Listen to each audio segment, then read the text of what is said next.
Yeah, obviously they're trying, man. Like, Yeah, they're look, fucking they have, holding corners and shit.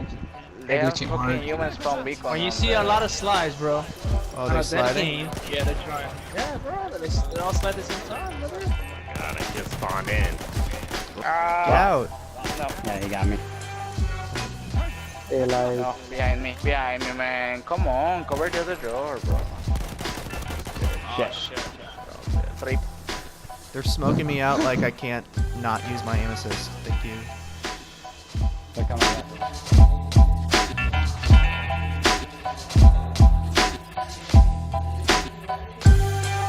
What's going on, everyone? Nick or Catalyst here. Hope you are all having a fantastic day. So today we are going to be looking at the 5 things that Battlefield 1 got right, in my opinion, as promised. If you are coming from the 5 things that Battlefield 1 got wrong video, thanks for continuing on this retrospective journey with me. And if you aren't coming from that video, make sure you go and watch it. Link will be in the description as well as in the end title screen for your convenience. You should definitely go and check that video out. It's a really, really good one, if not a bit long. Not that I'm biased or anything, but that being said, I said at the beginning of that video that the list was really hard to make because there were so many things I could have talked about on the list, but had to somewhat restrict myself, and I couldn't even really do that. You know, I had a lot of dishonorable mentions tacked on in the beginning. Well, making this video was hard for the exact opposite reason. I spent a lot of time sitting at my desk while writing the script for this video, and really, I was having trouble thinking of things that I liked about Battlefield 1, and I'm not talking about things I kind of liked, because there were a bunch of things that I kind of liked. I'm talking about things that I really think had a positive impact on the game. So what are those things? Well, I'm glad you asked. These are the 5 things that Battlefield 1 got right. Starting off with a few quick honorable mentions here. The first one being tank and vehicle balancing, and I'm not talking about planes because if you recall in my 5 things that Battlefield 1 got wrong video, I said that plane balancing was one of those things. But now I kind of see both sides of the coin on tank balancing, and that's why this is an honorable mention. But I really enjoyed tanks and armored vehicles in Battlefield 1. I really liked that tanks were a lot slower and easier to kill in this game as an infantry player. And sure, I suppose you could say, well, you only like it because it's easy, and although that may be some of the reasoning behind it, I feel like it made tanking a little bit more skillful than in past titles, and I'm a big fan of that because even though I'm an infantry player, I also did dabble in tanks competitively from time to time. Knowing that 2 assaults with a coordinated attack with light anti-tank grenades and anti-tank grenades could take me out made me play a lot smarter, and tanking felt a lot more rewarding to me, whereas tanks in previous games were not really challenging to use and very difficult to take out by yourself as an engineer. Not to mention that the tanks in Battlefield 4, for example, are faster than Sonic the Hedgehog. I mean, those things can really move. And I personally felt like there were way too many tanks on the battlefield in past titles, and that really led to matches which were dominated by tanks, and you'd find yourself sandwiched between 3 tanks on the objective. So I really think DICE nailed the balancing of tanks in Battlefield 1 in terms of quantity of tanks in the match as well as variety and overall tank balancing. Good tankers can still dominate matches, but casual tankers that just hopped in a tank because it was available will not do well like in past titles. Another honorable mention here, in my personal opinion, I really like the level of destruction in Battlefield 1. I've had the pleasure of playing the Battlefield franchise since Bad Company 2. And one of the main draws of the franchise has always been the insane amount of destruction possible, whereas I think the franchise took a bit of a step back with the destruction in Battlefield 4 and Hardline. I think destruction got back on track with this game. We could finally blow out levels and floors from under people, and everything seemed to be just that more polished and thought out. The detail in the divots from tank shells and mortar rounds were apparent. Also, things ranged from completely destroyable to partially destroyable, but whereas most of the destruction of buildings in previous installments felt almost like a puzzle to achieve, the destruction in Battlefield 1 just felt that much more dynamic, and it looks like it's only getting better with age. Of course, this is only an honorable mention because there isn't much to say about a staple of a franchise that's not exactly new or inventive, but nevertheless, I do think DICE hit all the right buttons here with the destruction capabilities of the Frostbite 4 engine. Moving on to our actual list here, the first thing being, I absolutely love the revive system in Battlefield 1, and I mean I really cherish it. More particularly, I enjoy the fact that you can see when and where medics are on the battlefield when you get killed and if they are coming to get you.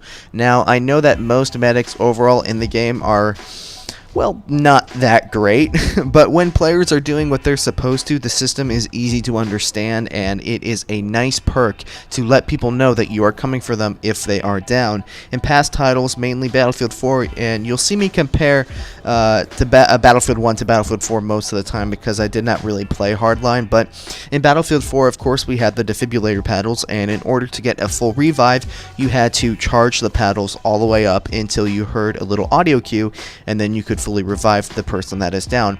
On the receiving end of the revive, you had the option to accept the revive or reject the revive. The only issue was that once the options were flashed on your screen, you were considered a live player, and there was nothing that you could do to prevent yourself from dying again if somebody was baiting the revive. In Battlefield 1, you don't have to charge the syringe to 100% to get a revive, so there is no wasted time charging anything up, and you are less exposed. And once you get the revive, you immediately get control of your player and you can try and defend yourself if there is an enemy nearby. Now, the system isn't perfect. There were a lot of issues with revive training because it did become so easy to pick players up. With that being said, Battlefield 5 looks to have added more weight to the decision of going for a revive, and I like that a lot. Whereas previous titles had their delays in the revive before the revive occurred, your delay is completely your delay for the revive, rather, is going to come completely after you have already triggered the animation. With that all being said, I still do think that Battlefield 1 got the medic revive system right for the most part, and the incoming medic system was both easy to understand and intuitively implemented.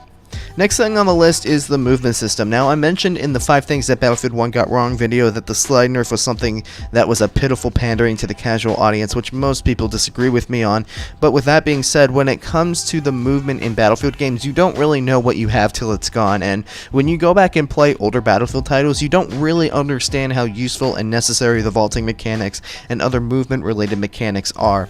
I often find myself playing older titles and instinctively move over to a wall thinking that I can mantle over it, only to have my character face plant into the wall in front of me, and then I have to find some other way around the wall, and I end up getting killed and or frustrated. And the movement system in Battlefield 1 also really helps with map flow in some cases, especially when avoiding choke points and kill zones.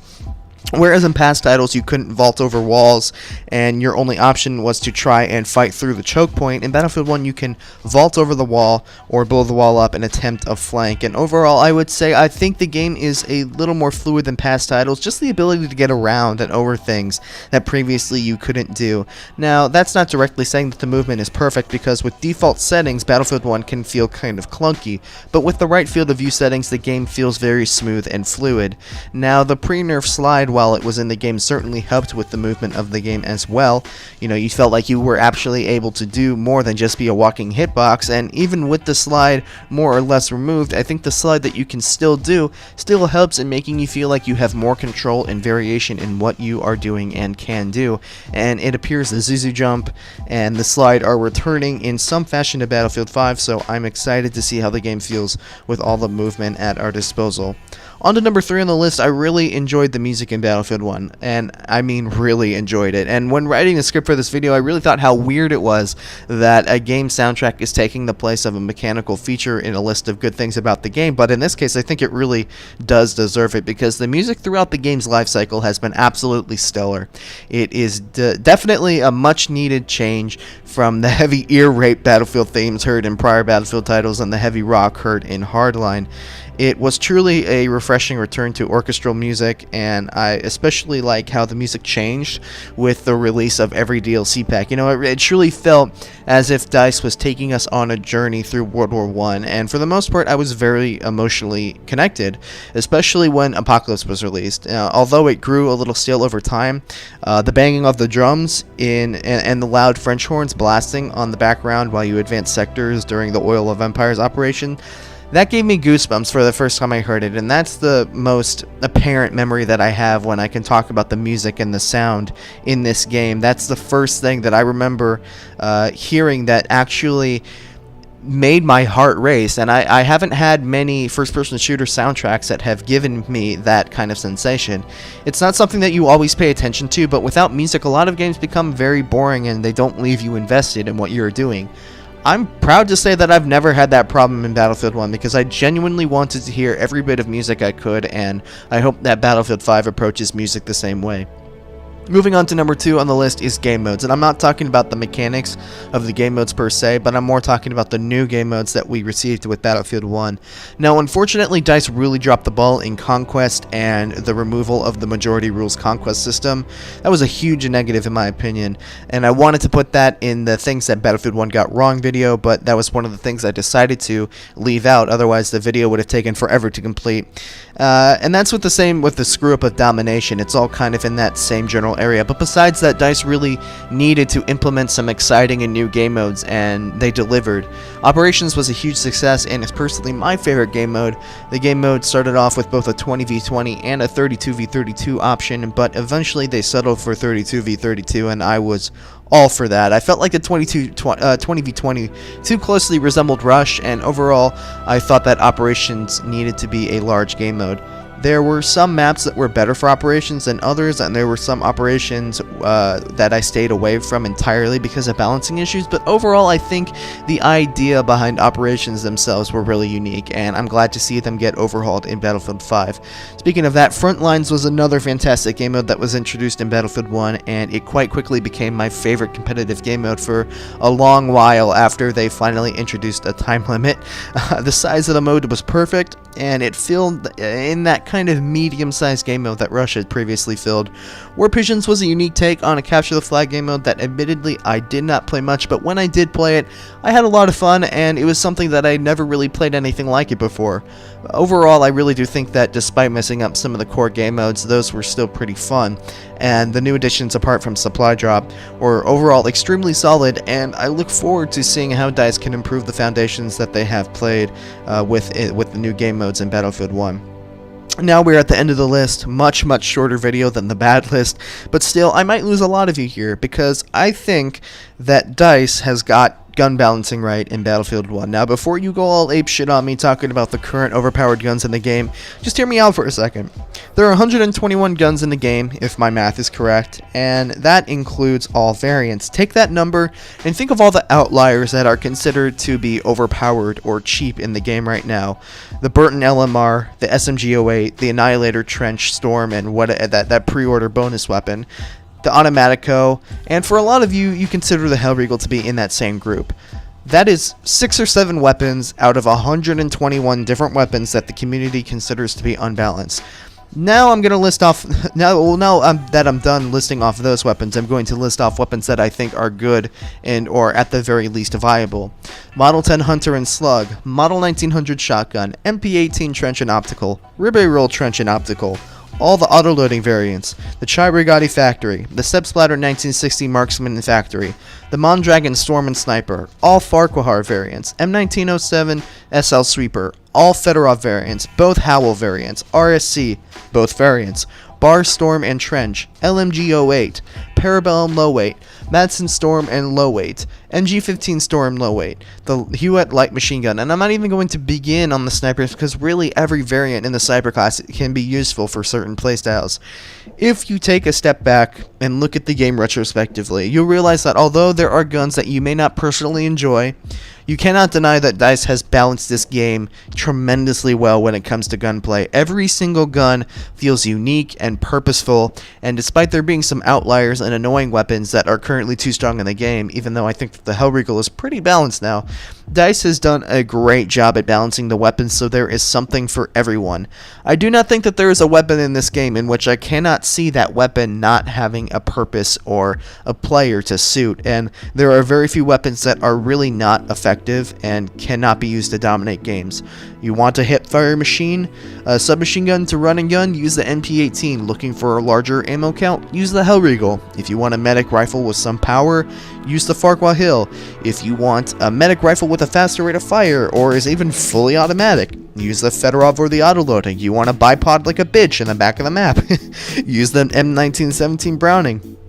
For DICE to include 121 weapons to choose from in the game and to only have a few that are considered too strong, that's a pretty damn good shooting percentage, and I often thought that the gun balancing in the game was terrible because, especially at this stage in the game where there are a lot of new players and they are gravitating towards some of the more stronger weapons, but Having to take a step back and look at things retrospectively over the past 2 years of gun balancing, there really aren't many guns that I wouldn't use because nearly every weapon in the game is well balanced to suit a variety of different playstyles.